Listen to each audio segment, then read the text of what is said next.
Eu sou Leandro Cabido, jornalista e comentário esportivo, e já convido vocês para deixarem o seu like, a se inscreverem no canal e, é claro, ativarem o sininho de notificações.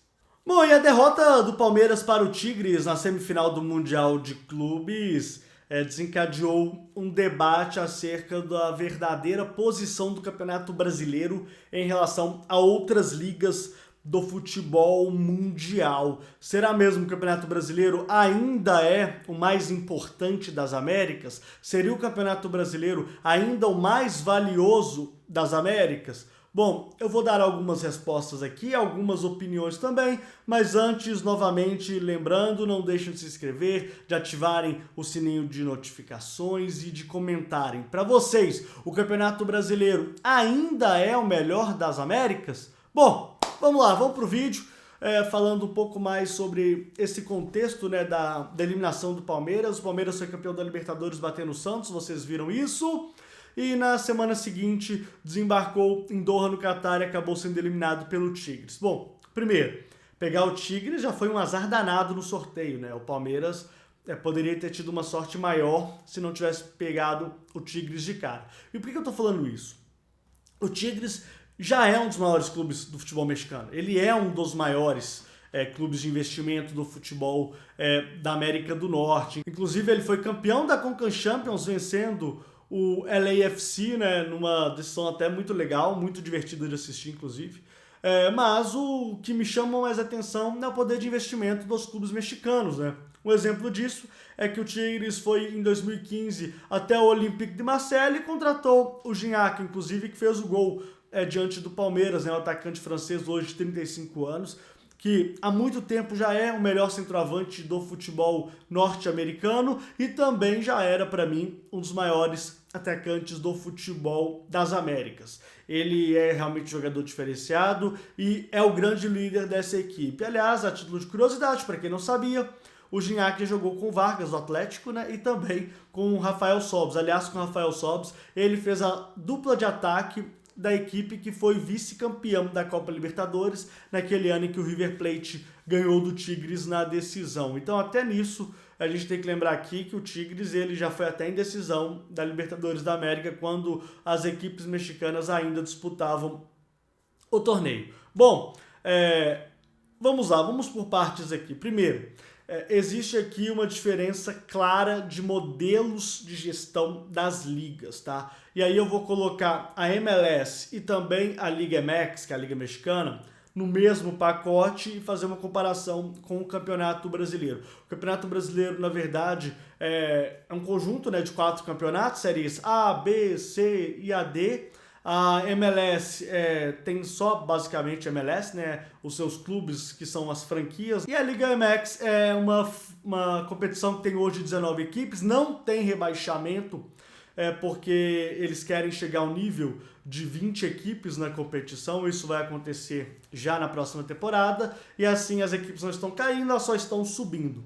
Então a Liga MX é uma liga hoje que tem 19 equipes, e são franquias, não são associações como acontece no Brasil. E o curioso é que eles trabalham no formato que era o antigo Brasileirão. Vocês lembram como é que era? Um turno, todo mundo joga contra todo mundo, os 8 melhores se enfrentam em quartas de final, semifinal e a grande decisão. Lá eles não são de fato uma liga de pontos corridos como a gente está acostumado a ver ao longo do futebol mundial. E isso é muito em razão de querer entrar no mercado norte-americano. A MLS é assim, a MLB é assim, a NHL é assim, a NBA é assim e também a NFL. Então, eles querem entrar nesse modelo e esse modelo para eles é melhor. Então, dado a isso, a gente não tem um campeonato de pontos corridos na Liga Mexicana.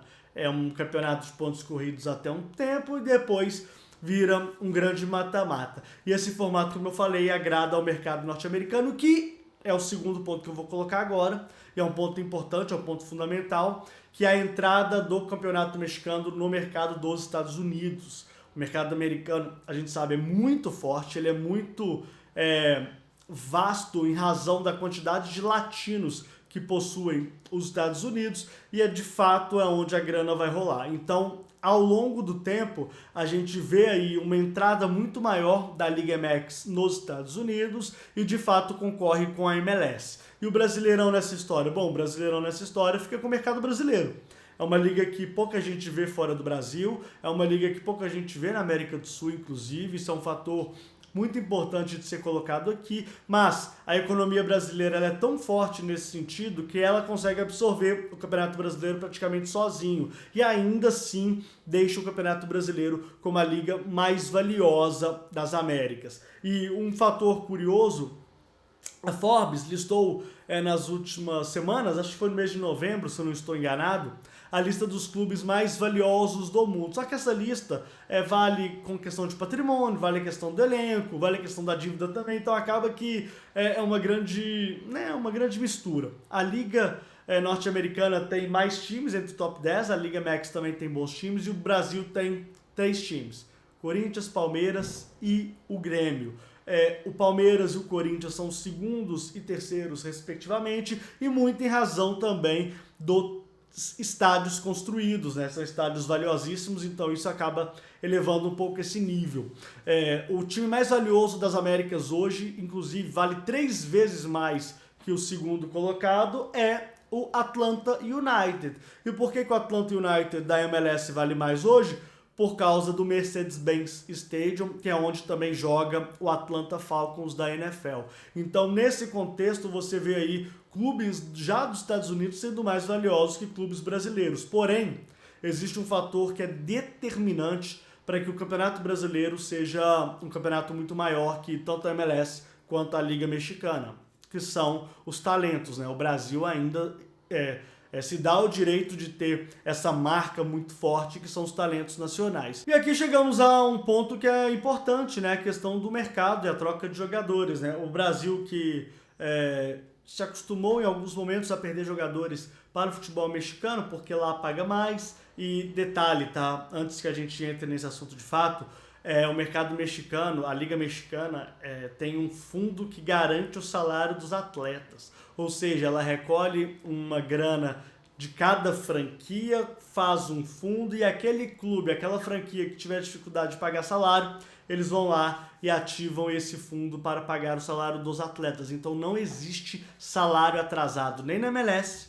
e principalmente na Liga Mexicana, como eu dei esse exemplo agora. Então, em matéria de organização, vocês viram que é bem diferente, né, em relação ao futebol brasileiro. Bom, agora voltando ao assunto que eu estava falando, a MLS começou a prospectar jogadores na Liga Brasileira, ia prospectar talentos, jogadores que poderiam, por exemplo, ir para fora, ir para a Europa, já está começando a ir para os Estados Unidos. E o principal exemplo deles foi a contratação do Cincinnati FC com o Brenner, do São Paulo, pagou 18 milhões de dólares. Então, é uma grana que para o futebol brasileiro é muito grande.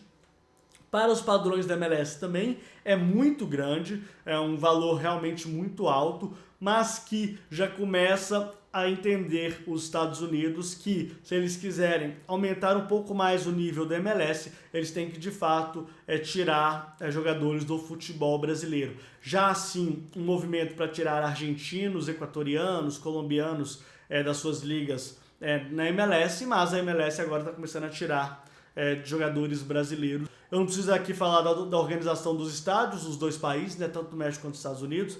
Eu não preciso falar aqui da força da tradição dos times mexicanos. A gente está falando do Pachuca, do Monterrey, do Tigres, do América, do Chivas. Então são clubes muito grandes, são clubes bem avaliados no mercado da América como um todo. Então, quando você pensa dessa forma, você vê um confronto de um time que foi campeão da Libertadores, que é o caso do Palmeiras, contra uma equipe que foi campeão da Conca Champions, e você vê um embate, você vê uma vitória da equipe da Conca Champions, é de se preocupar porque há sim uma diminuição da diferença entre principalmente a Liga Brasileira e as duas ligas norte-americanas. Então, é de fato um momento em que os clubes brasileiros precisam entender melhor o mercado, do que está acontecendo, qual seria o melhor formato do Campeonato Brasileiro. Não estou nem falando de mudar o jeito de que é competição, tá? Falando de pontos corridos, etc. Não foi nada disso. Tô falando em, será que não seria mais interessante adequar o Campeonato Brasileiro ao calendário FIFA, como já acontece com o Campeonato Mexicano? Já não seria mais interessante ter padrões estabelecidos nas contratações, como acontece na MLS, talvez um teto salarial, como acontece na MLS, e também uma organização de fundos para não atrasar salários, como acontece no México? Isso tudo é uma pauta de discussão muito longa, mas ainda respondendo ao questionamento que eu fiz no início do vídeo, o Campeonato Brasileiro ainda é melhor e ainda é mais valioso. Porém, a distância das ligas norte-americanas, eu estou falando da Liga MLS e também da Liga MX, já começa a preocupar de fato essa força que existe no futebol brasileiro em relação à América como um todo, né? É importante ressaltar que o Tigres é um clube grande, é um clube muito grande mesmo no México, é um clube que tem muita tradição. O Sol Gignac já foi 4 vezes campeão mexicano, então nos últimos 5 anos você vê um domínio do Tigres no México, mas de fato não chegar na final do Mundial de Clubes é um fato que tem sim que ser repensado por nós que cobrimos futebol e por aqueles que comandam futebol no Brasil. Então é isso, Fala Cabido com vídeos novos todos os dias. Até a próxima!